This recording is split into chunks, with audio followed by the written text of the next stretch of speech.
Tonight's top story, an accused murderer walked out of jail this morning. The man police say killed Edward Trejo is now a free man. And tonight, Trejo's family is outraged. KENS 5 reporter Mike Jimenez is following the latest. The Bexar County District Attorney's Office says they presented the case to the grand jury, but the grand jury did not find probable cause to indict 40-year-old Paul Flores, a decision that is not sitting well with Trejo's family. I felt like I lost him all over again because justice was not done for him. How do you let a murderer go free? Painful words from Andrea Trejo, mother of 29-year-old Edward Trejo, after finding out the man arrested for Edward's murder, 40-year-old Paul Flores, would be set free. On December 21st, just after 5 a.m., police say Flores shot and killed Edward.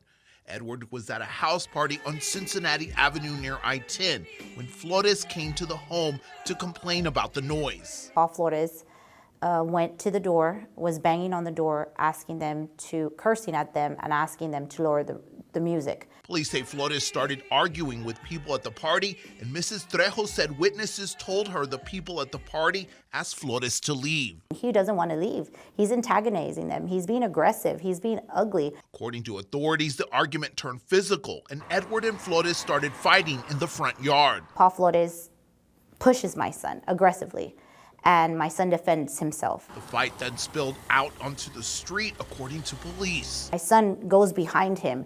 I guess he's running behind him like, leave, just leave, get out of here. Or, you want to continue fighting, leave. So Paul Flores walked about 10 to 15 feet, turned around and shot my son.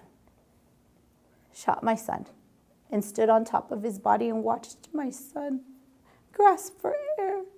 Police say Edward was shot multiple times, rushed to the hospital where he died.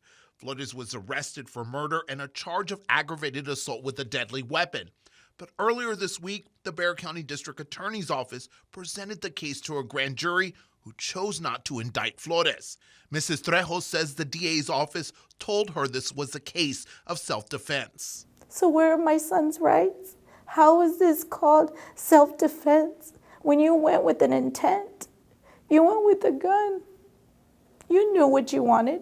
The district attorney's office had 90 days to present the case to the grand jury, but Mrs. Trejo says months passed before she got a call from the prosecutor. 2 weeks before it needs to be turned in, and then she's telling me, well, I haven't really looked at the case, but I'm going to work on it this weekend. Mrs. Trejo says a homicide detective with SAPD told the family they were confident with the evidence they presented to the DA. They were confident with what they had with evidence, that this was not self-defense. They were confident with everything that they had to show for him to be indicted for murder. In a statement, the DA's office expressed its heartfelt condolences to the family, saying they empathize with the grief and acknowledge the frustration and heartache they must be experiencing, and say if more evidence comes forward, they can refile charges. So now, as a mother, I have to do that with his village. And trust me, I'm gonna go in above everywhere until I'm hurt. Until I'm hurt and something's done. He needs to be put back in jail. He needs to be tried for my son's murder. Mike Jimenez, KENS 5.